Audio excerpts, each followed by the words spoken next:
تقدیر پر ایمان. تقدیر پر ایمان یہ اللہ تعالیٰ کی ایک بڑی رحمت ہے. وہ کیا رحمت ہے؟ چند باتیں آپ کے سامنے کرنا چاہتا ہوں. انسان کو جب اچھائی لاحق ہوتی ہے تب تو اس کو کچھ محسوس نہیں ہوتا ہے، لیکن جب اس کو برائی پہنچتی ہے، اور تقدیر نام ہے اچھائی اور برائی دونوں کا، اس بات کو محسوس کر لینا کہ یہ ہمارے ساتھ ہونا ہی تھا. لوگ یہ سمجھتے ہیں کہ اللہ نے کر دیا ایسا. نہیں، اللہ جانتا ہے کہ تم کیا کرو گے. اس بنیاد پر تمہاری تقدیر میں لکھ دیا ہے کہ وہ یہ کریں گے. یہ کرو یہ اللہ نے نہیں کہا، اس کو نوٹ کر لیں. ایک ڈاکٹر، مثال دے رہا ہوں، ایک ڈاکٹر کینسر کا اسپیشلسٹ ہوتا ہے. وہ مریض کو دیکھ کر کے اپنے ایکسپیرینس کی بنیاد پر کہتا ہے مریض کے گھر والوں سے کہ اب ان کا علاج وغیرہ کرانا بیکار ہے.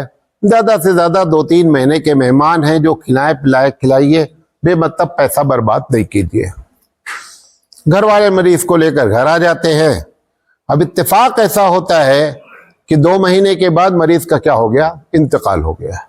اب گھر والے اگر جا کر کے پولیس اسٹیشن پہ کمپلینٹ کر دے، FIR لکھا دے کہ ڈاکٹر صاحب نے چونکہ کہا تھا کہ 2 مہینے کے بعد مرے گا، اس لیے میرا بندہ مر گیا، تو یہ صحیح بات ہے؟ نہیں. ڈاکٹر نے صرف اپنے تجربے اور اپنے ایکسپیرینس کی بنیاد پر یہ جملہ کہہ دیا تھا کہ یہ 2-3 مہینے کے مہمان ہیں. ڈاکٹر نے یہ نہیں کیا ہے کہ 2-3 مہینے میں تم کو مرنا ہی مرنا ہے. یہ ڈاکٹر نہیں کہا ہے.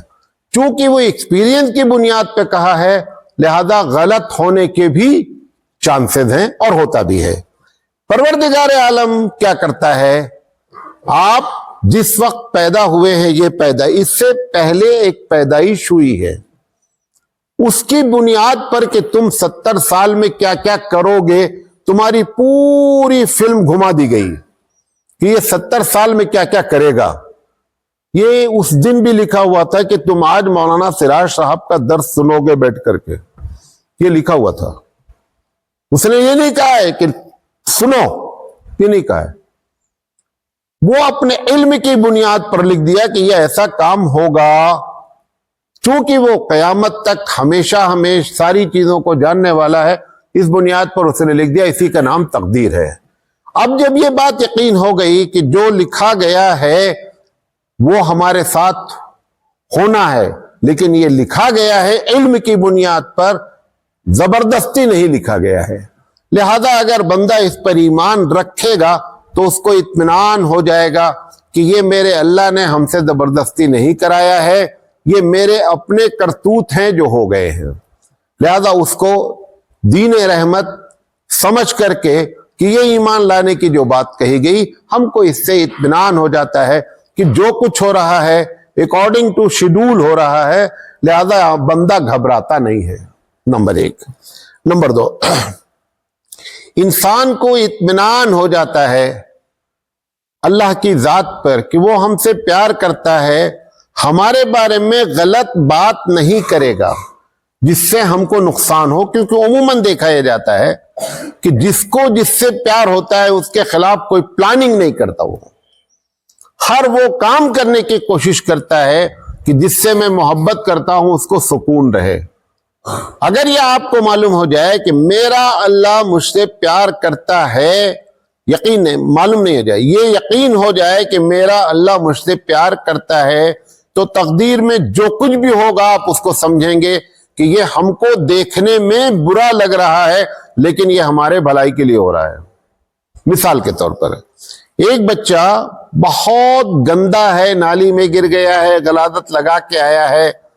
اب اس کی امی اس کو باتھ روم میں رگڑ کر نہلا رہی ہیں، خوب رو رہا ہے.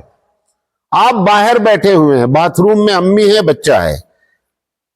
آپ سوچتے ہیں یار یہ کیسی عورت ہے، اتنے چھوٹے بچوں کو اتنا رولا رہی ہے. چپ کرا لے بھائی. اپنے طور پہ بولتے رہتے ہیں کہ تمیز نہیں ہے، ایک بچہ پالنے کا سلیقہ نہیں. یہ سب باتیں ہم بولتے رہتے ہیں. تھوڑی دیر کے بعد اس کی بڑی بہن آتی ہے، وہ آپ اس سے کہتے ہیں کہ تیرا بھیا کیوں رو رہا ہے اتنا، کیوں تیری امی اس کو رولا رہی ہیں؟ بولتے نہیں مولانا صاحب، بھیا باہر گیا تھا, بڑی غلاظت لگا کے آیا ہے, امی رگڑ رگڑ کے نہلا رہی ہیں. اب آپ کو اطمینان ہو گیا کہ بچے کے رونے کی اصل وجہ اس کو ستانا نہیں ہے بلکہ اس کی صفائی مقصود ہے. اب آپ کو اطمینان ہو گیا, جان گئے تو اطمینان ہوا. یہی بات اللہ کے بارے میں یقین رکھنا ہے, جس کو ہم محسوس کرتے ہیں کہ ہمارے حق میں برا ہو رہا ہے, لیکن اگر رب آپ سے محبت کرتا ہے تو آپ کے حق میں برا کیوں کرے گا؟ اس لیے ایمان لانے کی بات کہی گئی ہے تاکہ آپ کو اطمینان ہو جائے کہ میرا رب میرے ساتھ ہے اور یہ جو کچھ کر رہا ہے اچھا کر رہا ہے.